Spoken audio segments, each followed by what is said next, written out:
Here in the UK and in Europe, diesel engines are quite popular. We get a lot of them. And the problem that keeps cropping up on diesel engines is the particulate filter, the DPF that's fitted on modern diesel engines. So this filter basically catches all of the soot particles that are coming out of the engine, and it holds them inside the filter until the filter gets hot enough to burn these off. It goes through a regeneration process. If this filter gets completely blocked, there's nothing we can do to clean it. Just understanding how it works and how to get these regen processes underway can go a long way to avoiding that expensive repair where we have to get the DPF removed from the car and professionally cleaned, or worst case scenario, replace the DPF itself.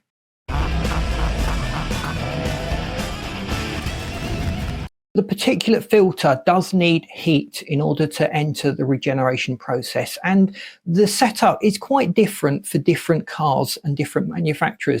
All I can do in this video is provide a generic, pretty much fits all different circumstances. So the common mistake people make is trying to drive at very high RPM. The RPM of the engine is not important here. You obviously need to meet the threshold that the manufacturer's preset for this regeneration process to cut in. But the key is heat. You need about 700 degrees before the turbocharger for the particulate filter to get hot enough to burn off these soot particles. You may have a particulate filter light that's come up on the dashboard, so that would indicate that the regen process hasn't happened. It tends to happen while you're driving, and you don't really notice it unless you're looking out for it. So people might notice low consumption, higher tick over, a sort of warm engine smell coming into the car. The fuel smell can increase as well while the regeneration process is going on. And regeneration typically takes about 15 to 20 minutes. So shutting the car off while you're noticing these symptoms can actually prevent the regen from completing. And it will just have to try and force this regeneration next time you get into the car. But if you've got a warning light on your dashboard, that's a little more urgent. It's now indicating that you need to take specific steps to clean the particulate filter. In this case, be aware of the things that will block it. Having insufficient fuel, 15 to 20 litres, certainly half a tank on most cars is enough to keep the car happy that it can enter this regeneration process. A quarter of a tank of fuel is often too little. So if you've got a quarter of a tank or less, it's unlikely the regeneration is going to take place. That applies to most models out there. So for regen to take place, in most models, the coolant temperature needs to be somewhere between 50 and 70 degrees centigrade. Hotter is often better. The speed of the car needs to be somewhere between 18 and 37 miles per hour. So driving at high speeds can actually be a problem on some models. We need to make sure that the speed is within that bracket. The RPM needs to be about 1500 to 2500 RPM. We need to be driving for 15 to 20 minutes, and the exhaust gas temperatures need to be above 700 degrees. Make sure you don't have a service light on the car. If the car's not been serviced, sometimes that can prevent the regeneration from happening. So driving at 1500 to 2500 RPM,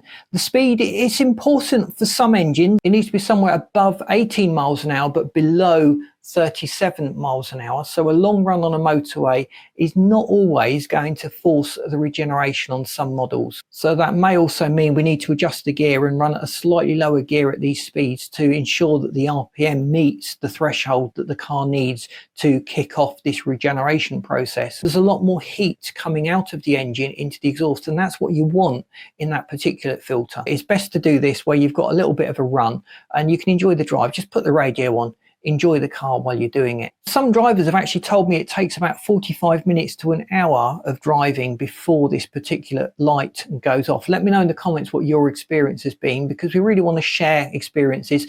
And there's not one thing that applies to all cars. They're all slightly different. So all we can do is this generic method that works on pretty much most cars. You might have to adjust the speed, the gear, or the RPM selection in order to trigger the regeneration process. It's actually good practice to make this part of your weekly drive, to drop down and do a period of driving at 1500 to 2000 RPM, a fairly constant rate.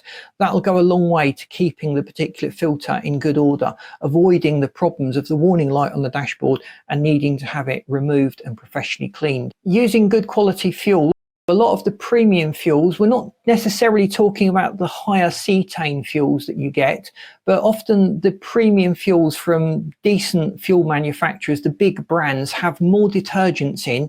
They keep the injectors nice and clean, so that can help mitigate and reduce the problem of carbon building up in the particulate filter in the first place. But that'll also go a long way to aiding this cleaning process. There are some additives that we can get that we put in the tank that can aid the soot burning off in the particulate filter, but you really must avoid short journeys. Particulate filters do not like short journeys. Short journeys dump a lot more soot in and don't give it a chance to burn off that soot. So we're just adding to the problem if we insist on doing these silly short drives. So try to drive for at least an hour every 250 miles. So that might mean booking a weekend break and going somewhere. That can go a long way to reducing the likelihood that you'll have any problem at all with your particulate filter, especially if you do mainly short journeys. If the particulate filter has got too much soot inside it, that can prevent regeneration, but it's too late to do anything about it. You need to remove it and get it professionally cleaned. There's not a lot you can do if the particulate filter has become too blocked. That's kind of the driver's fault for not noticing and not taking these steps to mitigate the problems. When it comes to additives, be careful what you actually select. Some of the additives raise the combustion temperature, and that can help to burn off the particulates that have built up in the particulate filter. But if the car is going through a regeneration process, it's already increasing the heat. So you can put too much heat into the system if you use the wrong additive. Other additives affect the soot that's within the particulate filter and just encourage the soot to burn off at a lower temperature.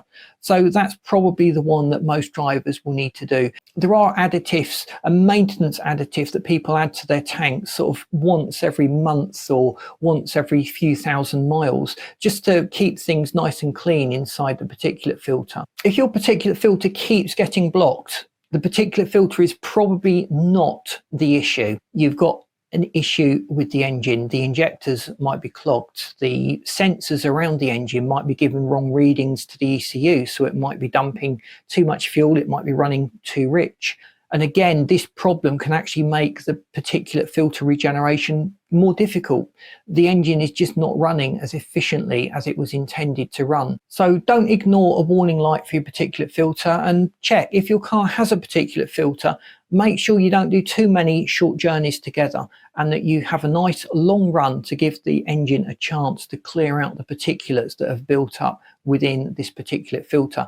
Thanks for watching. Please boot the like button. That really does help us to get out there. Please subscribe to the channel if you haven't done so already, and click the bell so you'll be notified of the great new video content we've got coming out. And I've lined this video and this playlist up for you that you should find really interesting. Thanks for watching. See you in these next videos.